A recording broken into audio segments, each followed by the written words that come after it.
네, 오늘 저녁은 그리스도의 몸된 교회를 위해라는 제목으로 하나님의 말씀을 나누도록 하겠습니다. 죽기 전 꼭 해보고 싶은 것들을 나열하고 적어본 것을 이 버킷리스트라고 합니다.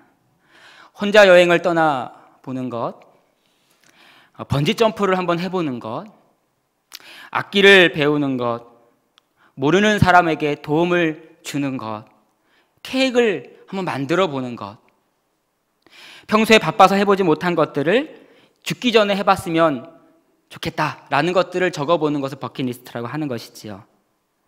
우리는 언제 죽을지 모릅니다. 그렇다면 죽을 날이 얼마 남지 않았다면 가장 먼저 뭘 그러면 우리는 해야 할까? 리스트를 한번 적어본다면 나는 뭐를 적을 수 있을까 한번 생각해 보겠습니다. 이 고민에 대한 대답이 내가 지금 어떠한 가치관을 가지고 살아가는지에 대한 답일 수 있습니다. 오늘 이 골로새서 서신을 기록한 사도 바울은 이 로마 제국의 이 감옥에서 갇혀 편지를 쓰게 됩니다. 이때 바로 이 순교는 하진 않았지만 바울은 이 죽을 날이 멀지 않았다라는 것을 깨닫게 됩니다. 조만간 이 교회가 큰 환난과 어려움이 닥칠 것이다라는 사실을 조금씩 깨닫습니다. 한번 좀 생각해 보겠습니다. 죽을 날을 얼마 남겨두지 않은 바울이 마지막 남은 생에 시급하게 뭘 해야겠다라고 바울이 그렇게 생각했겠습니까?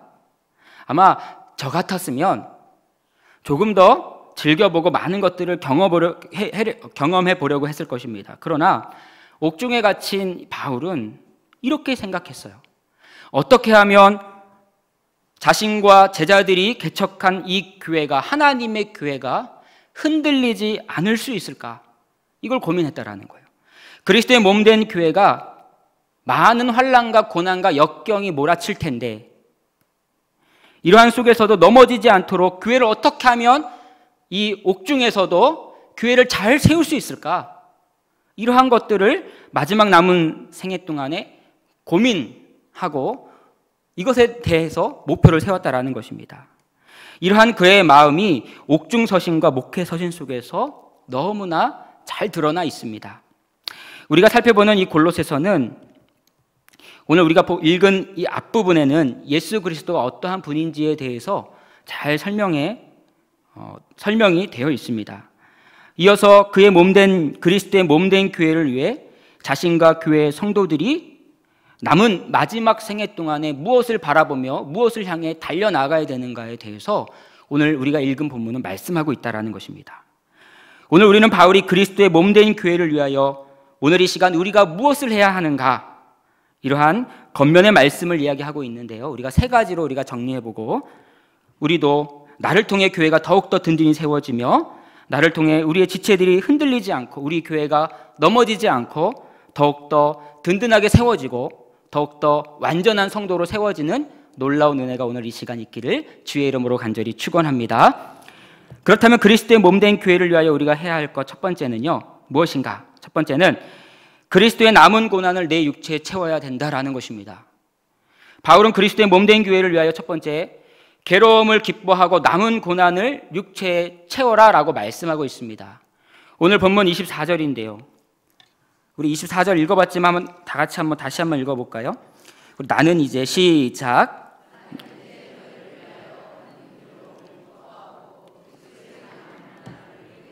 교회를 위하여 내 육체에 채우노라. 아멘.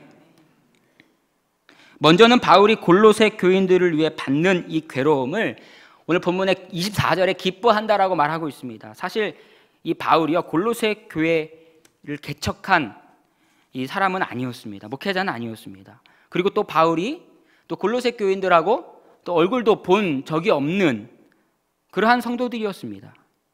그러나 지금 바울이 복음을 전하다가 받는 수많은 옥중에 갇히기까지 하는 수많은 고통과 이 괴로움을 골로새 교인들을 위한 것이라고 말씀하고 있다는 것입니다. 왜 그렇습니까? 비록 얼굴은 본 적이 없는 성도들이지만 바울의 제자들을 통해서 개척된 귀한 복음의 열매였고 그리스도의 몸된 교회를 섬기는 모든 성도들이 한 지체이기 때문에 너희를 위한 괴로움이라고 말씀하고 있다는 것입니다. 그리고 이러한 괴로움을 기뻐한다라고 말씀하고 있는데 왜 이러한 괴로움을 기뻐한다라고 말하고 있습니까? 왜 기뻐하겠습니까? 바울이 빌립보 이 교회에 쓴 편지에도요, 빌립보서를 보면 1장 3절 4절인데 빌립보 교인들을 생각할 때마다 하나님 앞에 감사하고 기뻐했다라고 말하고 있습니다. 왜 그렇습니까? 복음을 위한 일에 참여하는 빌립보 교인들의 소식을 듣고 보니까, 다시 말해서 주 안에서 성장하고 있는, 믿음이 성장하고 있는 그들의 모습을 보니까 괴로움 가운데, 고통 가운데, 옥중에 있다 할지라도 바울의 마음이 감사하고 기쁨 가운데 있다라는 것입니다. 저희 부모님께서 종종 그런 말씀을 하시는 것이 기억이 납니다. 힘든 노동을 하고 오셔서 밤에 얼마나 힘드시겠습니까? 집에 오신 부모님이 저를 보면요, 힘들 줄 모르겠다, 이렇게 하신 적이, 말씀이 기억이 나요. 그 말이 부모가 된 지금 무슨 말이었는지, 무슨 뜻이었는지 제가 부모가 되면서 조금 그 마음을 알 수 있는 것 같습니다. 이처럼 바울도 마찬가지입니다. 힘겨운 복음 사역의 순간이지만 자신이 개척한 또 한 지체인 성도인 빌립보 교회와 골로새 교회와 그리고 그들의 성도들을 생각할 때마다 기뻐할 수 있었다라는 것입니다. 그들을 생각하고 그들을 볼 때마다, 들을 때마다, 소식을 들을 때마다 나의 고생이 싹 가신다, 이게 바울의 마음이었습니다. 그러면서 이어서 그리스도의 남은 고난을 내 육체에 채우노라, 이렇게 말씀하고 있습니다. 여기서 그리스도의 고난이면 고난이지 남은 고난은 무엇인가 우리가 좀 생각해 볼 수 있는데요.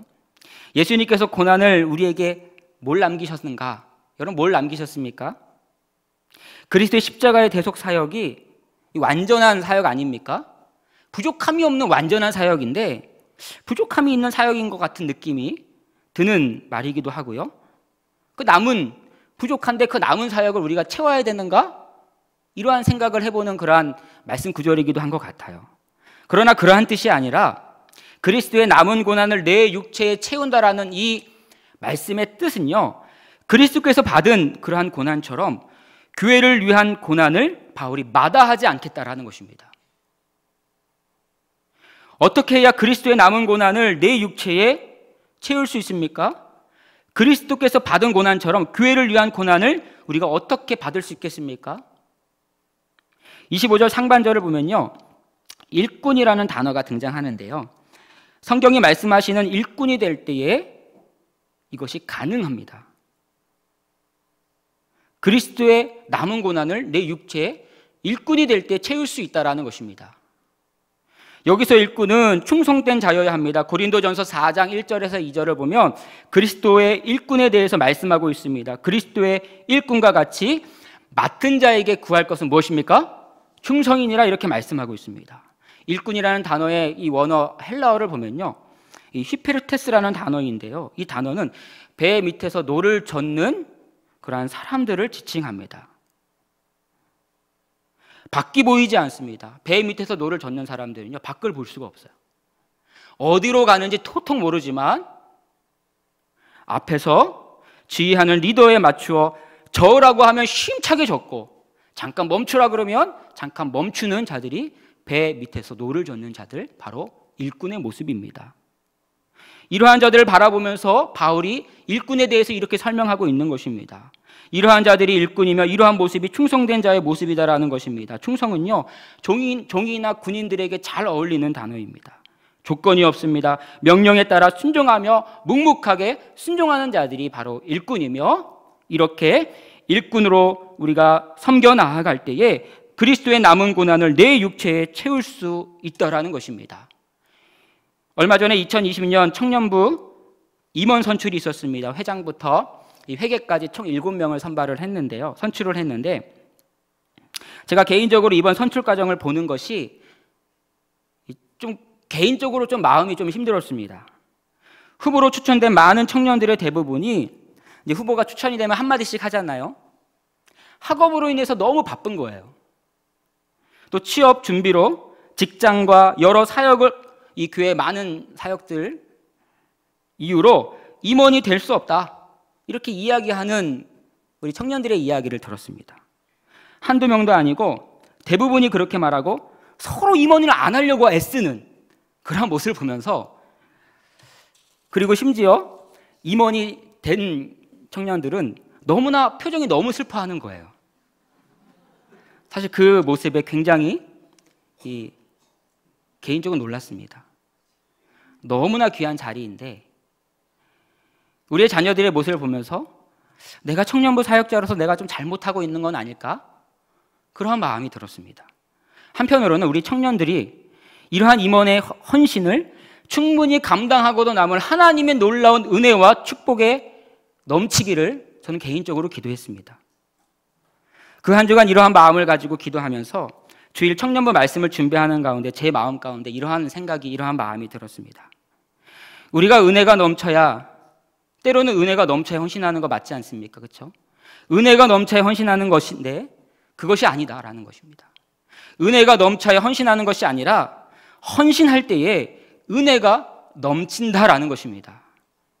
은혜가 넘칠 때 심차게 크게 기쁨으로 헌신할 수 있습니다. 이것도 사실입니다. 그러나 그런 성도는요, 은혜가 사그라들면 어떻게 되는지 아십니까?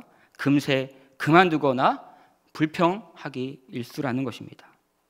우리가 진정으로 성숙한 성도라면, 진정으로 참된, 하나님께서 말하시는 진정으로 참된 일꾼이라면 묵묵히 충성되이 일꾼으로 헌신할 때에 우리 삶 가운데 은혜가 넘친다라는 사실입니다. 이 사실을 기억하며 교회를 위하여, 그리스도의 몸된 교회를 위하여 일꾼처럼 섬기는 우리가 되어야 될 줄로 믿습니다. 이처럼 일꾼처럼 충성하여 그리스도의 남은 고난을 우리의 육체에 채우는 우리 모두가 다 되기를 주의 이름으로 간절히 축원합니다. 그리스도의 몸된 교회를 위하여 우리가 해야 할 것 두 번째는요, 우리를 향한, 나를 향한 사명을 깨닫고 그 사명을 감당해야 된다라는 것입니다. 25절의 말씀인데요, 우리 한번 읽어볼까요? 내가 시작.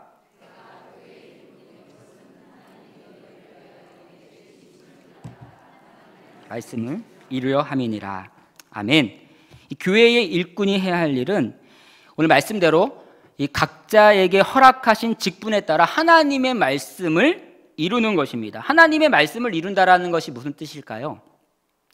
간단히 말하면 우리에게 주어진 이 복음적인 사명을 감당하는 것입니다. 이것이 하나님의 말씀을 이루는 것이죠. 그래서 26절을 보면 이러한 사명이 만세와 만대로부터 감추었던 비밀인데요, 이제는 성도들에게 훤히 드러났다라는 거예요. 무엇이 비밀이며 무엇이 드러난 것입니까? 27절에 하나님이 그대로 하여금 이 비밀의 영광이 이방인 가운데 얼마나 풍성한지를 알게 하려 함이라. 이처럼 이전에는 감추어졌지만 이제는 훤히 드러난 비밀은 무엇이냐면 복음이 이방인 가운데 전해지는 것입니다. 복음이 이방인 가운데 전하는 것이라는 것입니다. 이것이 하나님의 지혜이며 하나님의 비밀임을 오늘 바울이 오늘 말씀 가운데 이야기하고 있는 것이죠. 이 당시 골로새서 이 지역은요, 영지주의라는 이단의 큰 고통 가운데 있었습니다. 이들의 공격을 받고 있었죠. 영지주의는 이 자신들만 깨닫는 이 비밀스러운 신비한 영적인 지식이 있다고 말하는 그런 사상이죠.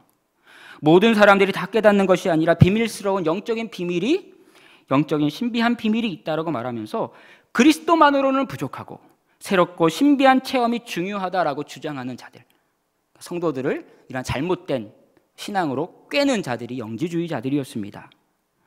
그래서 오늘 본문에서 바울은요, 의도적으로 이 비밀이라는 단어를 사용하면서 영지주의적 사상을 반박하면서 말씀하고 있는 겁니다. 오늘날 우리 성도들에게 훤히 드러났다, 감춰진 비밀이 아니라 소수만 받는 영적인 그러한 그 비밀스러운 지식이 아니라 우리 성도들에게 다 나타났다라는 거예요. 다 드러났다라는 거예요. 이 비밀은 이방인 가운데 얼마나 풍성한지를 알게 하려 하십니다. 복음이 전달된다라는 것이죠. 이 비밀은 너희 안에 계신 그리스도시니 곧 영광의 소망이라, 이렇게 27절에 이야기하고 있습니다. 우리에게 주어진 이 비밀은 복음적인 사명입니다. 복음을 믿지 않는 이방인들에게 전하는 것입니다. 이것이 그리스도 안에서 다 드러난 사실임을 우리가 말씀하고 있는 것이죠. 이것이 그리스도의 몸된 교회를 위해 우리가 해야 할 것입니다. 하나님께서 타락한 인간을 보시며 하나님의 백성을 택하시고 온 인류를 구원하기 위한 프로젝트를 세우시는데 특별히 아브라함을 택하시고 이스라엘 백성들을, 그리고 아브라함의 후손들을 하나님이 하나님의 백성으로 택하셔서 그들을 하나님의 백성으로 삼으시고 복의 근원이 되게 하셨습니다. 그리고 제사장 나라가 되게 하셨습니다. 이게 그들에게 주신 하나님의 사명이었습니다.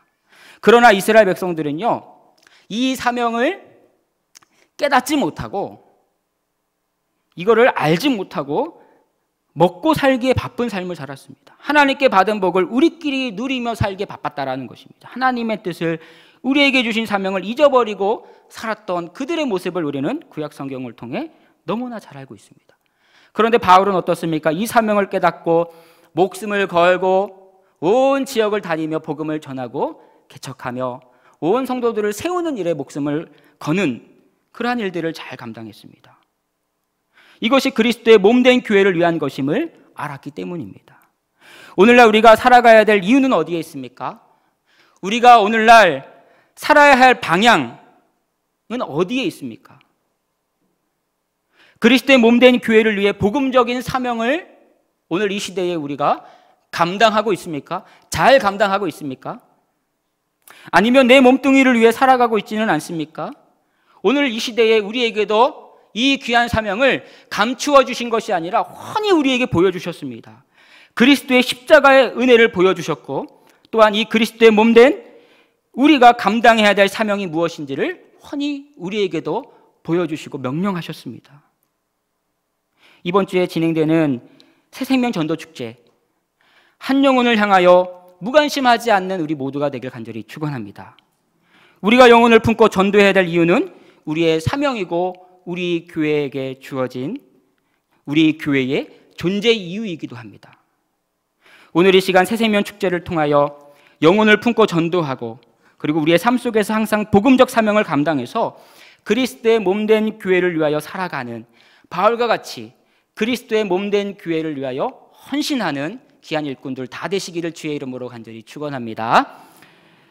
마지막으로요, 그리스도의 몸된 교회를 위하여 우리가 해야 할 것 세 번째는 각 사람을 그리스도 안에서 완전한 자로 세워야 합니다. 세우는 자가 되어야 합니다. 오늘 본문의 28절인데요. 우리 한번 읽어볼까요? 28절 우리가 시작.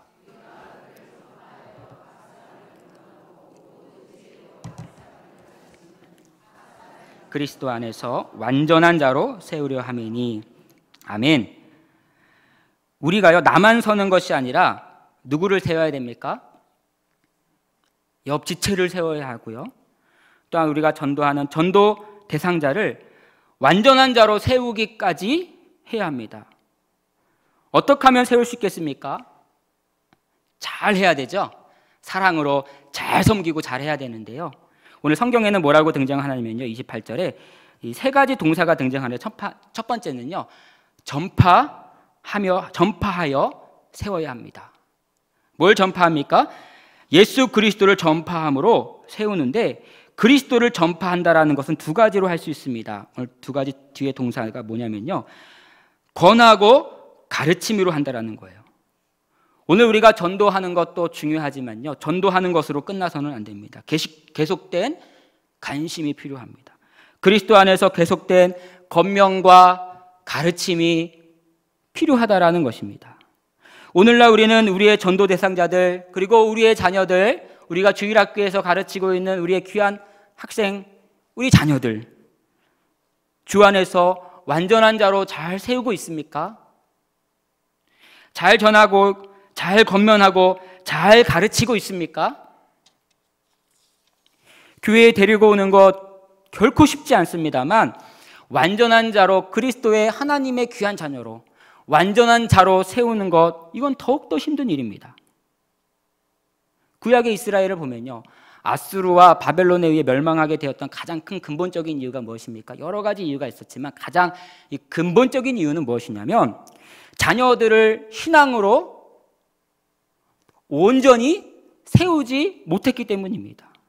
가나안 땅에 들어가자마자 사사기 시대가 시작됩니다. 들어가자마자 하나님의 말씀을, 이건 무슨 말입니까? 뜻입니까? 온전하게 말씀을 가르치지 못했다라는 것이죠. 왜 그렇습니까? 가르쳐 세우는 일은 너무나 큰 힘이 들어가기 때문에 그렇습니다. 쉽지 않기 때문에 그렇습니다. 바울도 쉽지 않았습니다. 이방인에게 복음을 전하는 것도 쉽지 않았고요. 각 지역의 교회가 개척되는 것도 쉽지 않았습니다. 믿음이 연약하고 어린 그 성도들 계속 목회하지 않았잖아요. 붙어서 돌아다니면서 목회를 했는데, 이 연약하고 넘어지고 쓰러지는 연약한 성도들을 완전한 자로 세우는 것은 바울에게 있어서 너무나 어려웠다라는 것을 여러 서신을 통해서 우리가 확인할 수 있습니다. 그러나 바울이 옥중에서 긴 사역을 돌아볼 때에 바울이 깨달았죠. 이것이 내 힘으로 하는 것이 아니다라는 사실을 바울이 깨달았다라는 것입니다. 29절에 이렇게 이야기합니다. 우리 마지막 절인데요, 우리 같이 한번 읽어볼까요? 29절 시작. 이를 위하여 나도 내 속에서 능력으로 역사하시는 이의 역사를 따라 힘을 다하여 수고하노라. 아멘. 누구의 역사입니까? 누구의 힘입니까? 내 속에서 역사하시는 이가 누구시죠? 성령 하나님 아니십니까? 성령의 힘을 의지할 때 가능하다라는 것입니다. 오늘 바울이 그걸 이야기하고 있는 것입니다. 오늘 우리도 이 성령님을 의지하면서 우리의 전도 대상자, 우리의 자녀들, 또 우리에게 맡겨주신 주일학교 귀한 학생들, 말씀으로 잘 권면하고 가르쳐야 합니다. 그럴 때에 그리스도 안에서 완전한 자로 세우게 될 줄로 믿습니다. 말씀의 결론을 맺도록 하겠습니다. 1866년 9월 2일 대동강물은 피로 이날 물들게 되었습니다. 미국 제너럴 셔먼호에 탄 사람들이 평안감사 박규수의 지시 아래 있던 군사들의 공격을 받았기 때문이죠. 선원들이 체포되어 나오는 이 와중에서도 조선 사람들에게 끊임없이 성경책을 나누어 주는 사람이 있었습니다. 이 사람도 결국은 나중에 참수되어 죽게 되는데요. 이 사람은 바로 우리나라 최초의 개신교 선교사로 순교를 당했던, 우리가 너무나 잘 알고 있던 토마스 선교사입니다. 토마스 선교사가 이때 나이가 몇 살인지 아십니까? 27세였습니다. 앞길이 창창한 20대 청년이 아무런 관계도 없고 연고지도 없던 조선 땅에 여러분 왜 들어오려고 했던 것일까요? 하고 싶은 것도 많은 나이입니다. 이루고 싶고 누리고 싶고 가지고 싶은 것들이 많은 그러한 청년의 때에 희망도 보이지 않는 조선 땅에 왜 토마스 선교사가 들어오려고 했던 것일까요? 토마스 선교사의 마음을 우리가 헤아려 본다면 그리스도 인하여 옥에 갇히고 옥중서신을 쓰고 있는 바울과 같은 마음을 품고 있는 것은 아닌가 생각해 봅니다. 그리스도의 십자가 은혜가 너무 커가지고 그리스도의 몸된 교회를 위하여 복음적 사명을 품고 목숨을 바쳐가면서까지 그리스도의 남은 고난을 채우기 위하여 이 조선 땅에 들어온 것이 아니겠습니까? 사실 토마스 선교사님이 이 조선 땅에 와서 한 것이요 거의 없습니다. 참 허무한 인생 아닙니까? 큰 포부를 가지고 들어오셨을 텐데 들어오자마자 죽으신 거예요. 그런데 놀라운 것은요, 그에게 성경을 받은 홍신길, 최칠양, 성경책을 뜯어 벽지를 만든 박영식은 우리나라 교회 개척자들이 되었고요. 토마스 선교사의 목을 벤 박춘건도 후에 평양교회 장로님이 되셨습니다. 여러분 아무것도 한 것이 없어 보입니다만 오늘 바울의 권면처럼 그렇게 살기로 토마스 선교사도 힘썼을 뿐인데 이 토마스 선교사를 통해 많은 이들이 그리스도인으로 세워지고 그 어두웠던 조선 땅에 복음이 전파되고 오늘날 그 복음이 오늘날 우리에게도 전해진 줄로 믿습니다. 이게 누구의 능력입니까? 온전히 성령님의 역사인 줄로 믿습니다. 토마스 선교사를 귀한 도구로 사용하셨지만 하나님이 하신 줄로 믿습니다. 오늘 우리도 이 시간 바울이 그리스도의 몸된 교회를 위하여 그리스도의 남은 고난을 육체에 채우고 복음적 사명을 감당하며 각 사람을 완전한 자로 세우기를 힘쓰는 바울과 같은 자들이 되길 주의 이름으로 간절히 축원합니다. 너무나 거창한 일처럼 보일 수 있습니다. 나 같은 사람은 할 수 없어 이렇게 생각할 수 있습니다. 그러나 나의 가정과 나의 삶의 터전 속에서 이와 같은 삶을 살기로 최선을 다할 때에 힘쓸 때에 나를 통하여 한 영혼이 살아나게 될 줄로 믿습니다. 나를 통하여 한 생명이 주님께로 돌아오게 될 줄로 믿습니다. 왜냐하면 내가 하는 것이 아니라 내 속에서 역사하시는 그분께서 일하시기 때문에 그렇습니다. 이 사실을 기억하며 이번 한 주 새생명 전도 축제를 준비하고 기대하며 달려나아가는 주님의 참된 일꾼이 다 되시기를 주의 이름으로 간절히 축원합니다. 기도하도록 하겠습니다. 오늘 말씀을 기억하며 기도하겠습니다.